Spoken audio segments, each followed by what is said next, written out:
interessante você fazer uma abstinência de algo que toda vez em que você se depara com aquela vontade, você se recorda da razão por que você está em jejum daquilo. E isso chama a sua atenção para algum fato, para alguma necessidade, para alguma realidade.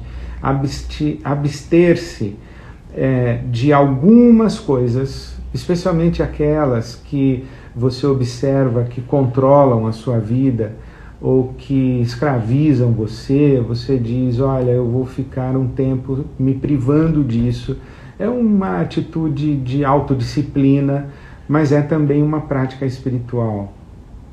Então tem o jejum parcial, tem o jejum radical e tem o jejum que é mais usual, que é deixar de comer, mas não se privar da água.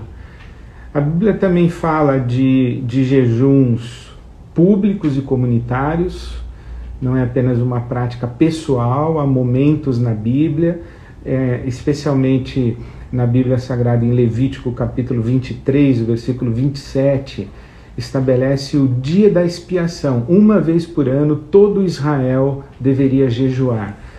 O rei Josafá, quando estava em tempo de guerra, ele convocou um jejum nacional, segundo o livro das Crônicas 20, de 1 a 4. Nínive, a cidade de Nínive toda, depois de ouvir a profecia de Jonas, fica também em jejum, é um jejum coletivo, né? Um jejum cidadão. E também Esdras convocou um jejum para todo o povo que estaria voltando do exílio da Babilônia para Jerusalém, para que eles tivessem segurança na estrada e tudo mais. E também tem o jejum, que é uma prática regular.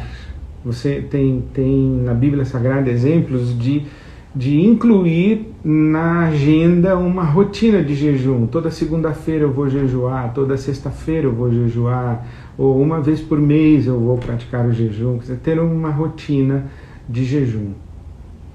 Por exemplo, os fariseus dos dias de Jesus, de acordo com aquela parábola de Lucas 18, do fariseu e publicano, que conversamos sobre ela semana passada, o fariseu diz na parábola, eu jejuo 2 vezes por semana, quer dizer, o jejum estava incluído na agenda dele, na agenda semanal. E o Paulo apóstolo diz em 2 Coríntios 11, 27, que ele muitas vezes ficou em jejum. Então tem um muitas vezes aí, não era uma experiência eventual, em um momento crítico apenas, eram muitas vezes, indica-se um hábito de jejuar do apóstolo Paulo.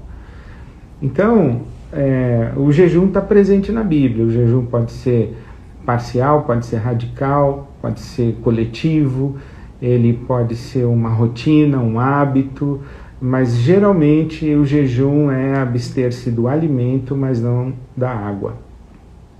Agora, o propósito do jejum é muito importante. A pergunta é: por que você jejua? Ou para que você jejua? O que motiva o jejum? Acho que essa é a pergunta mais importante. Porque o jejum, ele não é um mandamento. Mateus capítulo 6, Jesus diz assim, olha, quando você jejuar, ou se você jejuar, não é um mandamento. Era uma prática, mas não existe um mandamento. Existe sim na fala de Jesus em Mateus 9, quando perguntam para ele, por que os seus discípulos não jejuam? Ele diz, porque o noivo ainda está presente, o noivo será tirado, e quando o noivo não estiver mais presente, então os meus discípulos vão jejuar. Os intérpretes bíblicos sugerem que é esse tempo, como se Jesus dissesse, olha, o noivo está aqui, agora é hora da festa, mas o noivo não estará aqui mais. E os teólogos dizem que esse tempo em que Jesus não está aqui mais é o tempo depois da sua ressurreição e a sua ascensão aos céus. Isto é, Jesus não está mais entre os seus discípulos fisicamente, o Cristo encarnado Então diz, olha, na falta da presença do Cristo encarnado, na falta da presença de Jesus entre os discípulos, então é o tempo de jejuar. E dizem os intérpretes que esse tempo é o tempo da igreja, é o tempo da história da igreja. Então é ocasional, uma ocasião para jejum, mas não é um mandamento. Agora, quando a gente fala sobre o propósito do jejum, eu acho isso muito importante. Temos algumas citações e referências bíblicas que ajudam a gente a entender um pouquinho. Por exemplo, Lucas capítulo 2, o versículo 37, conta de uma profetisa chamada Ana, uma mulher que ficou viúva e não mais se casou, e diz a Bíblia Sagrada que ela adorava a Deus jejuando dia e noite. O jejum como adoração a Deus. Atos capítulo 13, os versículos 1 e 2 mostram que na igreja de Antioquia, que é a primeira igreja fora das fronteiras do mundo judaico, do mundo hebreu, a primeira igreja gentílica, a igreja de Antioquia, estavam ali presentes 5 pastores e mestres, profetas, entre eles Paulo e Barnabé, e diz a Bíblia que eles oravam e jejuavam. Enquanto estavam orando e jejuando, o Espírito Santo falou com eles. E em Zacarias capítulo 7, o versículo 5,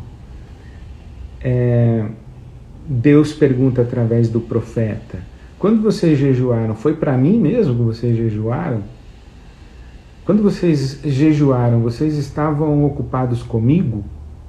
Ou vocês estavam ocupados com vocês mesmos? Isso aqui é muito interessante. Daí a gente pode tirar que o propósito do jejum é você colocar a sua atenção em Deus. Então o jejum não é simplesmente você parar de comer. Você vai parar de comer e ficar vendo televisão. Vai parar de comer e vai para o shopping. Você vai parar de comer, mas esse abster-se de comer é para dedicar-se à oração, para dedicar-se à contemplação, para dedicar-se à meditação, para se recolher, para prestar atenção em Deus. Eu penso que isso é muito importante. O jejum nos coloca em atenção a Deus, exclusiva para Deus, e nos coloca à disposição de Deus. A agenda é de Deus, não é nossa. Ou, na nossa agenda, nós submetemos a Deus aquilo que nos ocupa e que nos preocupa. Então, o que não é o jejum? O jejum não é simplesmente abstinência de alimento, isso aí chama dieta. Também não é greve de fome. Greve de fome é ato político, não é jejum. Não é e aqui eu acho que é a coisa mais importante.